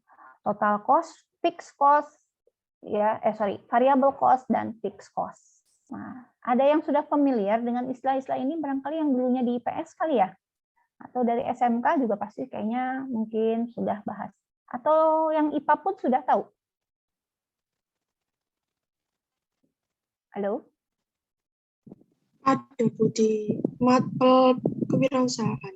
Ada di kewirausahaan. Ini Anda dulu SMA-nya SMA atau SMA IPA. SMA IPA? Oh, bagus lah kalau begitu ya. Jadi nggak aneh ya dengan istilah ini ya. Nah, jadi mudah-mudahan materi matematika ini menjadi lebih mudah untuk Anda terima ya, karena sebagian besar sudah familiar dengan banyak ininya ya, dengan banyak istilah-istilahnya. Kemudian, nah di sini ya ada total cost tadi ya, sekali lagi ada variable cost dan ada fixed cost ya. Nah ini adalah keterkaitannya antar tiga variabel. Balik lagi kita menggunakan variabelnya. Di sini ada tiga, ada variabel total cost, variabel fixed cost. Nah, tapi di sini fixed cost, variable cost ya. Ada yang menjadi unsurnya itu ada unsur total cost, ada unsur variable cost dan fixed cost di sini. Nah, kalau kita kaitkan ketiga simbol ini ke dalam fungsi linier, maka kita akan dapati fungsi linear kita kan biasanya kan tadi ya balik lagi Y misalnya ya sama dengan A ditambah DX. Biasanya gini ya fungsi linear yang kita pahami selama ini atau yang kita kenal selama ini. Nah, ketika ini diterapkan ke dalam fungsi biaya dan fungsi penerimaan, kalau fungsi biaya dia mengakibatkan bentuknya ya Y-nya ini yang kita gunakan itu adalah karena biaya, maka dia menjadi total cost. Ya. Y-nya ini menjadi total cost. Lalu A-nya ini konstantanya apa? Konstantanya dalam fungsi biaya adalah fixed cost. Gitu ya. Di mana biaya tetap ini adalah tidak lain dia berupa konstanta. Ya. Kemudian variabel cost-nya di sini itu adalah biaya variabel. Biasanya kita tulisnya kecil, P Ya, V kecil seperti ini. Ya. Lalu yang menjadi B-nya di sini adalah kuantitinya. Yang menjadi koefisien itu. Kebalik ya, maaf. Kok saya kebalik sih? Terbalik. Justru B-nya itu adalah, nah, ini adalah ini ya, dan ini kuantitinya. Nah, ini harusnya. Maaf. Jadi B-nya itu, koefisiennya itu adalah biaya variabel per unit, sedangkan X-nya itu adalah kuantiti. Gitu. Ya, jadi sebetulnya tidak ada yang aneh ya dari fungsi ini kalau kita kaitkan dengan fungsi linier. Nah, sekarang kalau kita bicara fungsi penerimaan, bagaimana? Kalau di fungsi penerimaan yang menjadi Y-nya itu adalah TR. TR itu singkatan dari total revenue. Ya, revenue itu penerimaan ya. Kemudian ada konstantanya tidak? Ada yang tahu nggak ada konstantanya atau tidak kalau di fungsi revenue, fungsi penerimaan?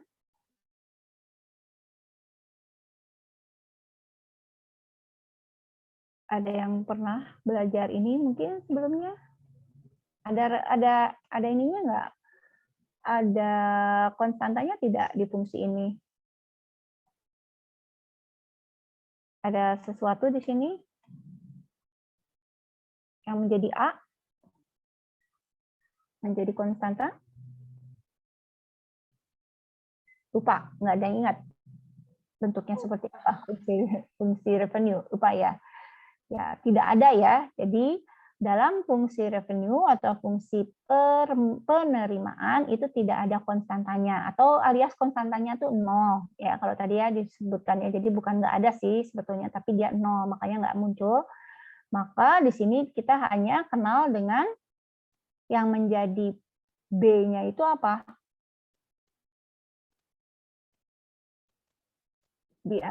Jadi kan yang namanya variabel itu biasanya adalah yang berubah-ubahnya. Yang berubah-ubahnya, yang apa namanya, yang mempengaruhi terhadap penerimaan. Nah, biasanya yang sering berubah di sini kan, jadi di sini sebetulnya adalah untuk penerimaan ini sumbernya dari mana? Dari harga dikalikan dengan jumlah barang kan? Masih ingat kan P kali Q? Ini kan ini fungsi dari penerimaan yang populer kan seperti ini ya, P dikalikan Q, price dikalikan quantity. Ini adalah fungsi penerimaan. Nah, akan tetapi ada pertanyaan berikutnya, yang mana yang menjadi variabel, mana yang menjadi koefisien? Ada yang tahu nggak? Variabelnya yang P. Variabel yang P. Ya. Yang berubah price. Ya, Bu. Setuju? Yang lain? Yang umum ya, kita bicara umum.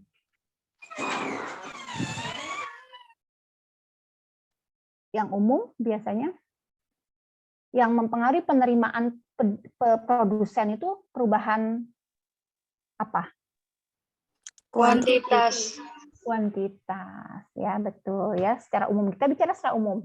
Secara umum yang mempengaruhi penerimaan seorang produsen itu adalah kuantitas. Hari ini barang saya terjual 100 unit, maka penerimaan saya 1 juta.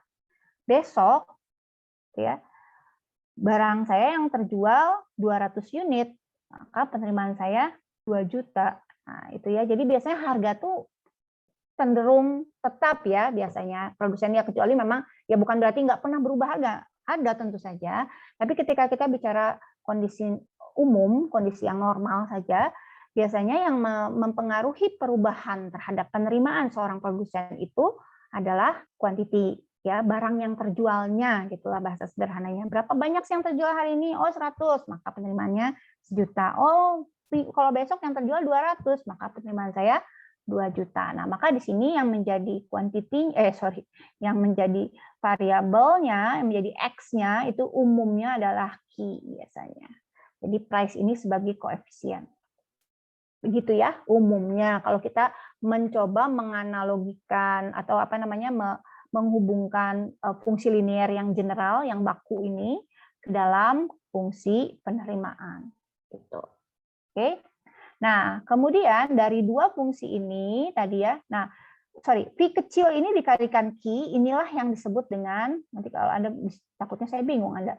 Ini V kecil ini ya, V kecil dikalikan Q, quantity itu tidak lain adalah variable cost. Ya, jadi variable cost itu adalah biaya variabel per unit dikalikan quantity. Ya, jadi kalau misalnya ini ya, VC itu adalah ini sebetulnya. V kecil, biaya variabel per unit dikalikan kuantitinya. Oke ya. Nah, kemudian kita lanjutkan. Nah, ini soalnya. Biaya tetap yang dikeluarkan oleh sebuah perusahaan sebesar 30.000. Nah, ini kita langsung nih, kalau saya sih lebih senang ketika membaca soal, saya langsung tuliskan saya dalam fungsi-fungsinya ya, dalam simbol-simbolnya. Di sini biaya tetap, berarti biaya tetap itu fixed cost. Berapa fixed cost-nya? 30.000 gitu ya. Kemudian sedangkan biaya variabel ditunjukkan dengan persamaan, berarti udah tahu nih langsung VC-nya langsung. Berarti VC-nya 150.000 Q katanya. Tunjukkan persamaan dan kurva biaya totalnya. Berarti jelas persamaannya tadi kan total cost, ini gampang sekali ya. 30.000 ditambah 150 Q. Nah, gitu ya. Nolnya ketinggalan. Ya. 150 Q. Ini adalah fungsinya atau persamaan atau fungsi sama aja. Jadi udah pertanyaan nomor 1 terjawab. Nah, sekarang pertanyaan nomor 2 diminta menggambar. Kurva ini tidak lain berarti Anda harus menggambar. Nah, tadi kan makanya saya tadi sampaikan, tolong dipahami lagi, diingat-ingat lagi terkait bagaimana sih menggambar garis, ya kan? Gimana sih menggambar garis tadi caranya? Pakai cara apa tadi yang pertama? Cara titik sembarang, ya kan? Kita hanya perlu 2 titik ya tadi ya. Tuh. Hanya perlu 2 titik. Nah, bisa saja misalnya saya tentukan titik sembarang saya Q sama dengan misalnya berapa? Q-nya 100 gitu ya. Kalau saya pakai Q 100, nah, saya masukkan ke dalam fungsi ini Q-nya 100. Berarti berapa? 100? Berarti 15.000 ya TC-nya. 15.000. 45.000 ya. Tuh. Betul nggak? Bisa bantu? Betul. Tuh ya, 45.000. Ke berikutnya besar amat ini. Q yang kedua itu misalnya saya Q-nya 0. Berarti kalau Q-nya 0, TC saya berapa? 30.000. 30.000. Betul. Oke, berarti saya sudah punya 2 koordinat. Ya, koordinat 1, ya, koordinat 1 itu adalah 100,45.000. Betul ya? Kan selalu absis yang duluan ya. Lalu koordinat 2 saya adalah berarti berapa? 0,30 0 kurang 1. 30.000. Saya punya 2 titik ya. Titik 1 ini, titik 2 ini. Kemudian saya gambar garis. Nah, kalau saya selalu menyampaikan, khususnya untuk kita di penerapan matematika ini, matematika ekonomi, skala yang kita pakai untuk sumbu tegak atau vertikal dengan skala yang kita pakai pada sumbu horizontal atau sumbu mendatar itu tidak harus sama skalanya. Tapi kita sesuaikan saja dengan nilai-nilai dari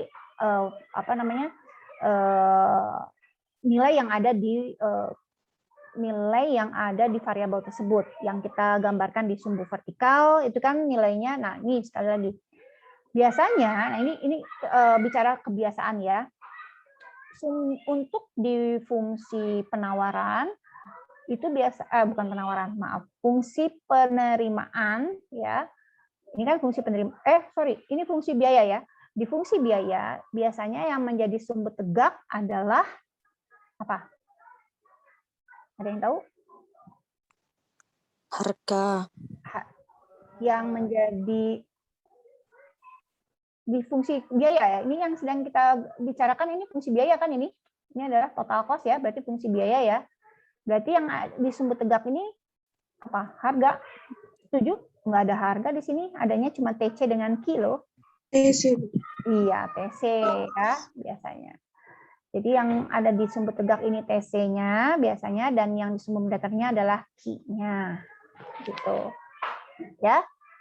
Nah, kemudian jadi tadi ketika kita ini ya Q dengan TC, maka di sini tadi ketika Q-nya berapa tadi? Pertama yang satu 100. Nah, maka angka kita adalah di kisaran 100. Nah, berarti skalanya jangan terlalu kecil-kecil, 1 2 3 nanti 100-nya kepanjangan di sebelah kanan ya. Berarti kita mungkin bisa cukup misalnya pakai 20 misalnya gitu ya. Lalu di sini 40, lalu di sini 60 ya, di sini 80, lalu di sini 100. Lalu di sini 120 misalnya. Cukup kan? Nah, sekarang bagaimana dengan sumber tegaknya? Kita lihat lagi angka-angkanya. Oh, di sini puluhan ribu, 45.000, 30.000. Maka skalanya sebaiknya ya sesuai dengan itu. Jadi misalnya di sini 10.000 ya. Lalu di sini 20.000. Lalu di sini 30.000. Di sini 40.000 dan di sini 50.000 misalnya.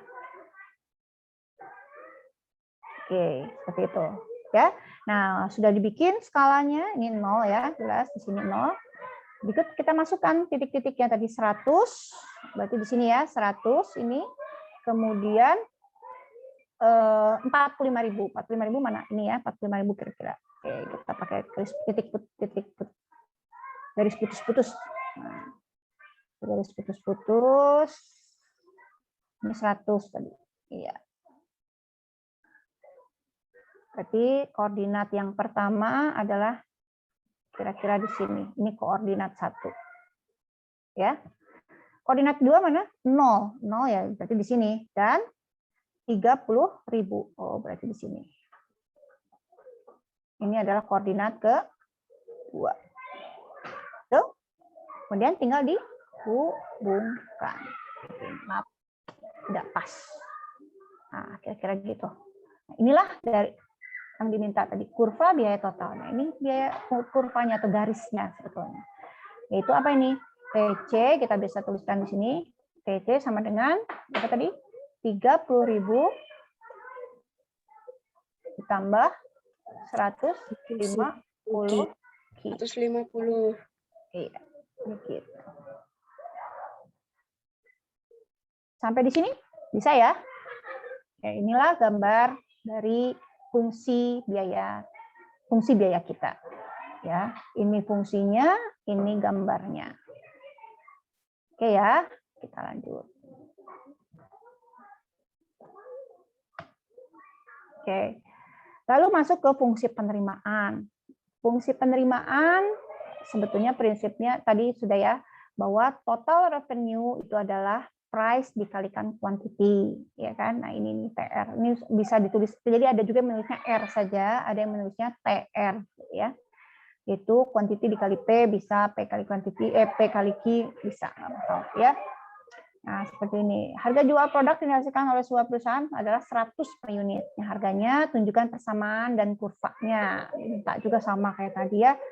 Jadi fungsinya jelas adalah, kita bisa tuliskan, fungsinya TR boleh, ya, dengan harganya berapa tadi? 100.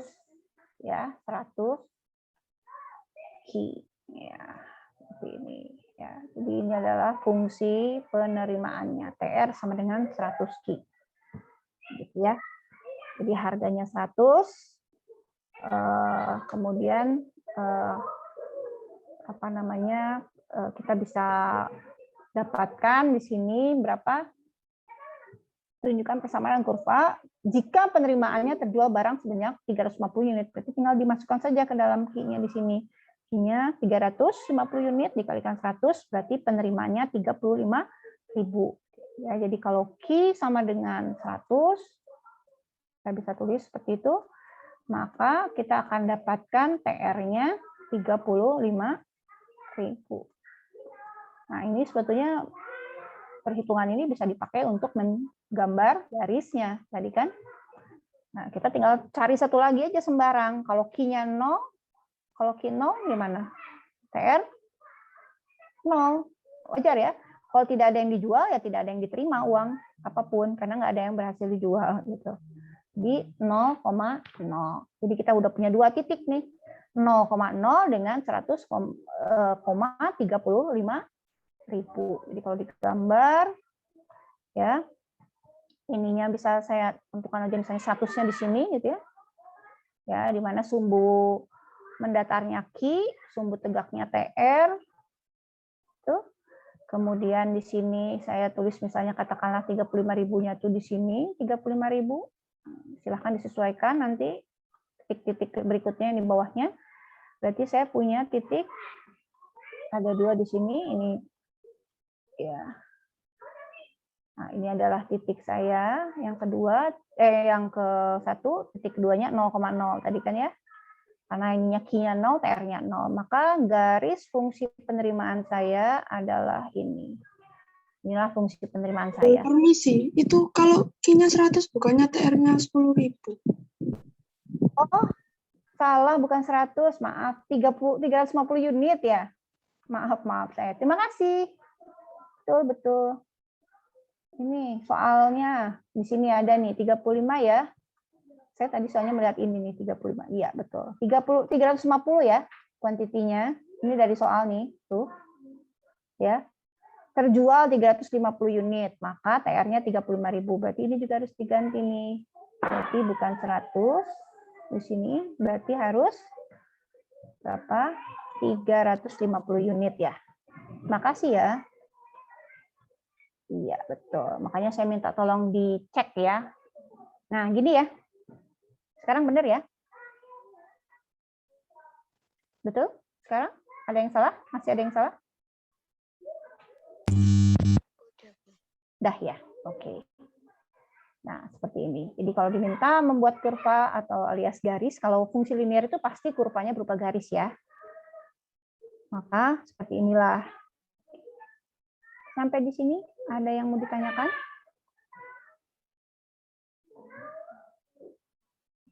Nah, oke, kalau tidak ada. Nah, kita lanjutkan.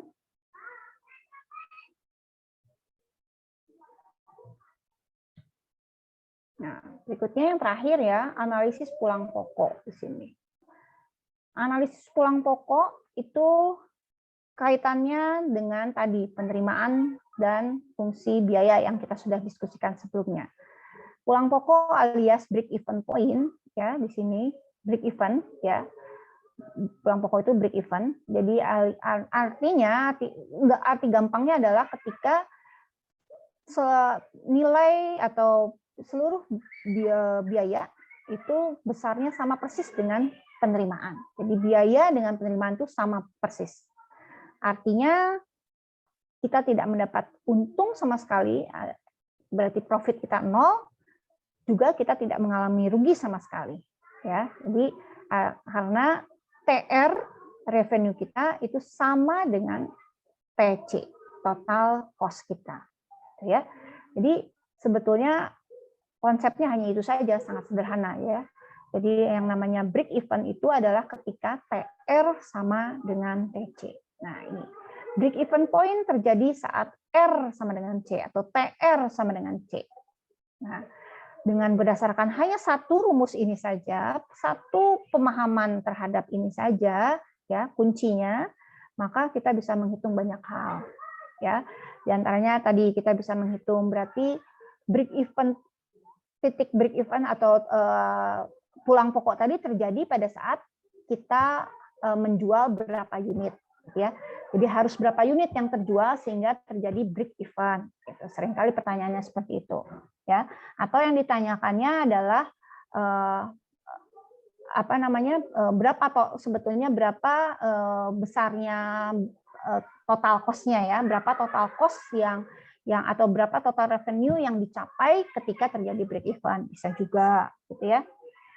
Kemudian juga bisa dicari berapa, kalau misal dari titik itu misalnya kalau ternyata kuantiti kita yang terjual lebih dari yang titik break even gitu ya, maka berapa keuntungan yang kita dapatkan dan seterusnya. Jadi pertanyaannya bisa berkembang macam-macam dari satu rumus saja, yaitu bahwa TR sama dengan TC.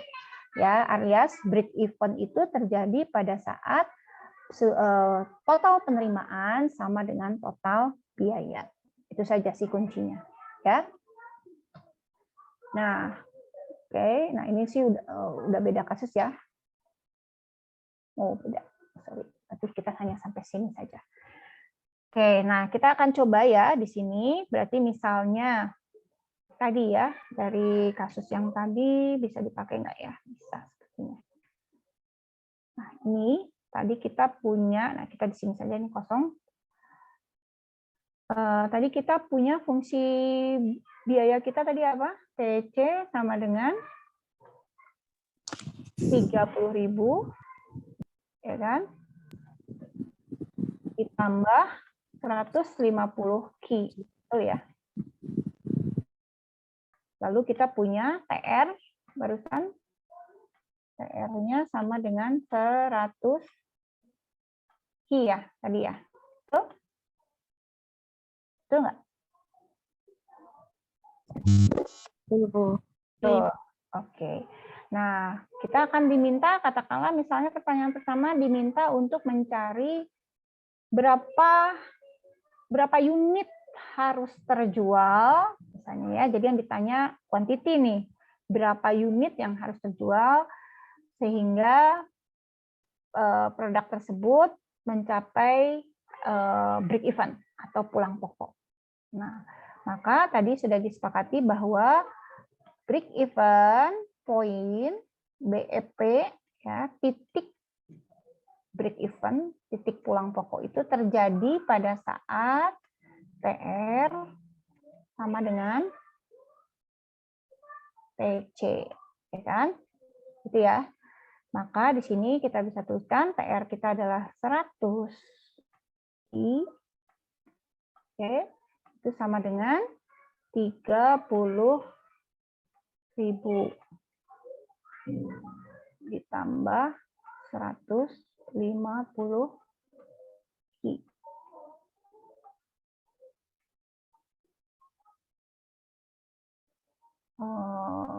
Nanti dulu. Kurang bagus ini contohnya. Jangan pakai yang ini, TR-nya saya ganti aja karena jadinya negatif. Ini memang bukan peruntukannya sepertinya. Ini saya ubah saja, misalnya ini 200 aja ya, 200. Oke. Nah, maka di sini saya ganti. Ini tadi saya mencoba-coba saja ya menggunakan soal yang ada, ternyata beda, nggak bisa, bukan nggak bisa sih, tidak pas ya untuk dijadikan contoh. Oke ya, berarti gini ya. Nah, kalau seperti ini berarti untuk menghitung Q-nya berarti tinggal ini dipindahkan ya, yang di sisi kanan berarti tinggal 50 ya. Q sama dengan 30.000. Oke. Maka Q-nya sama dengan berapa? 600. 600 unit ya, atau 600 buah boleh. 600 unit. Nah, maka produsen harus menjual produk tersebut sebanyak 600 unit ya, agar produk tersebut mencapai break even. Itu ya artinya ya. Bisa dibayangkan kan? Bisa dipahami kasus ini? Ketika sebuah produk mempunyai fungsi biayanya seperti ini, dan si produk tersebut juga mempunyai fungsi penerimaannya seperti ini, ya. Oke, nah ketika kita ingin mencari berapa produk atau berapa unit yang harus terjual sehingga mencapai break even, maka kita menggunakan konsep ini, yaitu bahwa BEP itu terjadi ketika total revenue sama dengan total cost. Nah, kemudian kita masukkan saja fungsinya, kita cari persamaan, menggunakan persamaan seperti ini, dan kita akan dapatkan bahwa agar tercapai break even, produsen harus menjual produk tersebut sebanyak 600 unit. Gitu. Terus kemudian pertanyaan biasanya misalnya, lalu kalau produsen berhasil menjual 1.000 unit, gitu kan ya, berapa besar keuntungan? Nah, kita bisa sebetulnya turunkan seperti ini fungsinya. Keuntungan alias profit itu biasanya dilambangkan dengan simbol P ya, seperti ini ya, P. P, kemudian ini adalah PR dikurangi TC ya. Nah, tidak lain BEP itu sebenarnya apa? BEP itu sebetulnya tidak lain adalah ketika tadi sudah disinggung kan, BEP itu adalah ketika tidak rugi, tidak untung, alias P-nya alias profitnya sama dengan 0. Ya kan? Ya, BEP itu terjadi ketika P sama dengan 0. Profit sama dengan 0. Maka kalau kita masukkan 0 ini ke sini, maka 0 sama dengan PR dikurangi TC. Ya kan? Maka kalau ini kita pindahkan, ya tadi kan, PR sama dengan TC. Ya kan? Sama ya, ini dengan ini. Nah, ini sama. Jadi sumbernya adalah dari sini, yaitu BEP itu terjadi ketika tidak lain profitnya sama dengan 0. Nah, si fungsi ini, fungsi profit ini fungsi profit atau fungsi laba, ini bisa kita pakai untuk tadi ketika misalnya gimana kalau ternyata perusahaan berhasil menjual sebanyak 1.000 unit, ya tinggal kita masukkan saja P, ya kita cari laba kan, labanya PR-nya berarti tadi fungsinya mana? Ini ya, 200, berarti tinggal masukkan saja berapa tadi? 1.000. Masuk 1.000 di sini, ditambah ya. Ditambah PR dikurangi kan? Kurangi TC. TC-nya kita masukkan dalam kurung sini. TC-nya adalah mana ini? 30.000. 30.000 kita masukkan di sini. Ya, kemudian plus 150 dikali 1.000. Ya. Kurungnya 2. Iya, di sini ya. Saya ini kan kalau key-nya 1.000 ya tadi ya kasusnya. Jadi produsen berhasil menjual produk sebanyak 1.000. Berapa profitnya? Berapa labanya? Nah, berarti kita tinggal teruskan. Sini ini berapa? 200.000. Ya kan? 200 ya. Dikurangi ini berarti 150.000 ditambah 30.000 ya. Berapa tuh? 180. Iya, betul. 180.000. Nah, maka profitnya adalah sebesar 20.000. Nah, 20.000. Itulah besar profitnya. Oke, seperti itu. Contoh yang sederhananya seperti ini. Sampai di sini, bagaimana? Ada pertanyaan? Ini yang dasar-dasarnya ya, yang kita contohkan, kita coba latihankan di sini. Ada yang mau ditanyakan barangkali? Seperti ini contoh-contoh implementasi soalnya ya dari teori-teori yang tadi kita diskusikan sebelumnya. Nah, ketika ditanyakan dalam soal-soal ya kurang lebih seperti inilah yang dasar-dasarnya. Nah, tapi ini masih bisa dikembangkan kembali pertanyaannya. Maka yang diperlukan adalah pemahaman dari Anda semua agar ketika soalnya dikembangkan ke arah manapun itu nggak terlalu menjadi masalah ya buat Anda. Gitu. Oke?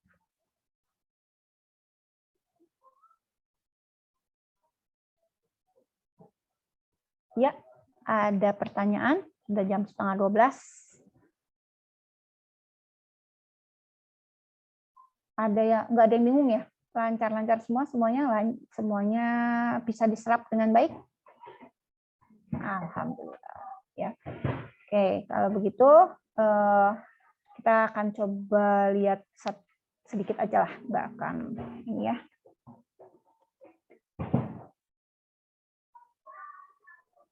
Nah, nanti bisa silahkan buat Anda latihan.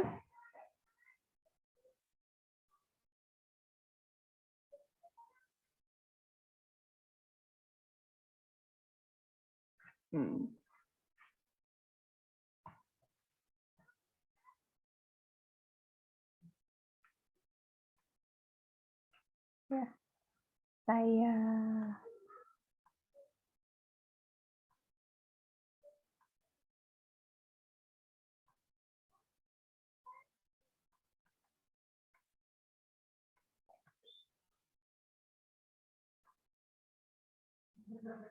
Nah, oke.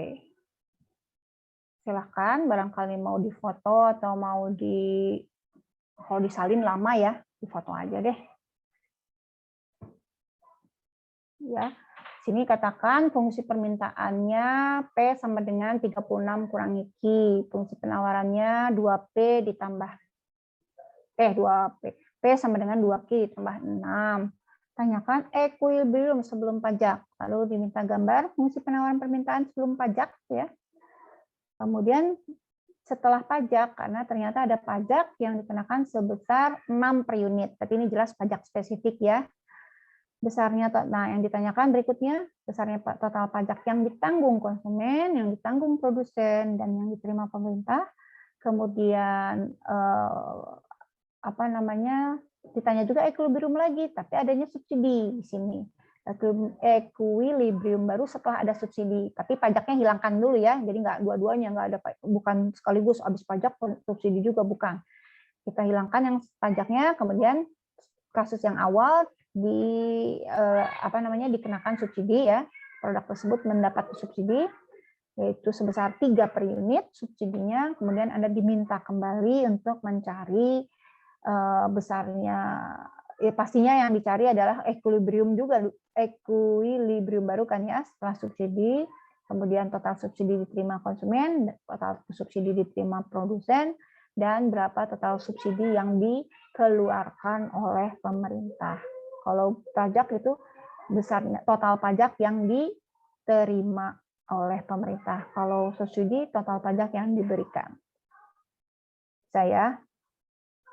Nah, soal nomor 2, ini 2 soal saja ya, soal nomor 3 tidak ya, karena ini soal nomor 3 sudah ada fungsi fungsi kuadratnya. Kan kita hari ini baru diskusi fungsi linear. Oke, jadi kita fokus saja pada 2 soal ini. Nah, ini saja. Pertama di sini katanya Amir merencanakan mendirikan tempat penitipan sepeda. Katanya harga sewa tanah dan bangunan sekian. Tanah dan bangunan diperkirakan dapat menampung sepeda motor sebanyak 200 unit. Untuk menjaga sepeda motor, Amir mempekerjakan 4 orang karyawan secara bergantian. Gajinya sebesar 200.000 per bulan. Selain gaji tetap, karyawan tersebut menerima insentif yang besarnya Rp200 per orang untuk setiap sepeda motor yang masuk ke tempat penitipan tersebut. Tarif yang dikenakan pada setiap pelanggan adalah sebesar 1.000 per hari. Ditanyakannya besarnya biaya tetap, biaya variabel, fungsi biaya total per bulan, dan fungsi penerimaan total per bulan. Kemudian pertanyaan berikutnya berapa BEP ya, break even point-nya, berarti break even point di sini berarti ada harga, ada quantity ya. Berapa BEP, ada quantity ya, besar quantity, bukan harga, quantity, berapa quantity-nya ya.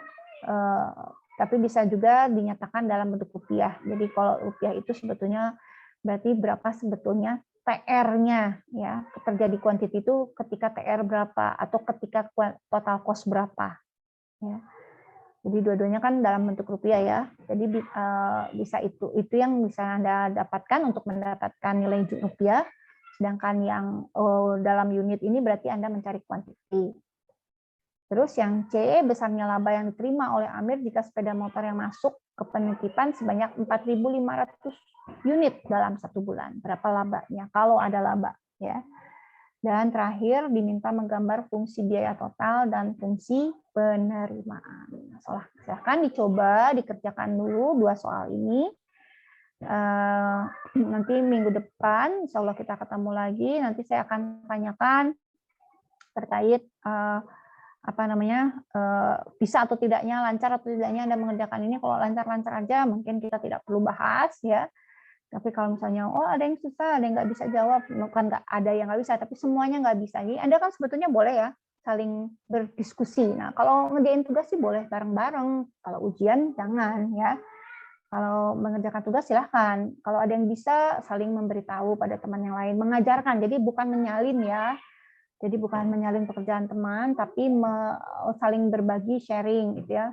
Barangkali ada teman-teman yang lain yang bisa menjelaskan dengan lebih baik ya daripada penjelasan saya, barangkali ya. Nah, jadi silahkan dari temannya jelaskan, ini loh jawabannya begini-begini, diterangkan caranya. Nah, tapi kalau ternyata misalnya, ternyata nggak bisa, ada yang nggak bisa semua soalnya, nah kita akan diskusikan di minggu depan. Bisa dipahami?